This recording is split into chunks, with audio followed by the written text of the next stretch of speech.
A4C. నీ పాపము నిన్ను పాతాళానికి తొక్కేస్తుంది, నీ మారు మనస్సు నిన్ను పరలోకానికి చేరుస్తుంది. ప్రేమమయుడా, కృపామయుడా, మా ప్రియ పరలోకపు తండ్రి, మహిమగల మీ నామమునకు స్తోత్రములు దేవా. అయ్యా, పాపము మానలేని వారందరినీ ఒక్కసారి జ్ఞాపకం చేసుకోండి తండ్రి.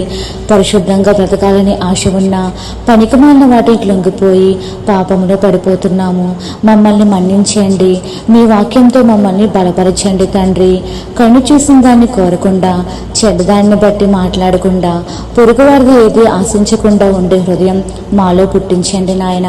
ప్రార్థన మానకుండా, వాక్యాన్ని విడిచిపెట్టకుండా, లోకంలో కలవకుండా మమ్మల్ని బలపరచమని వేడుకుంటూ, బలవంతుడకు దేవుడైన మీకే స్తుతులు చెల్లించుకుంటూ, నమ్ముట నీ వలనైతే నమ్మువానికి సమస్తమును సాధ్యమే అన్న విశ్వాసంతో యేసయ్య పరిశుద్ధ నామములో ప్రార్థించి పొందుకున్నాము పరమ తండ్రి. ఆమేన్.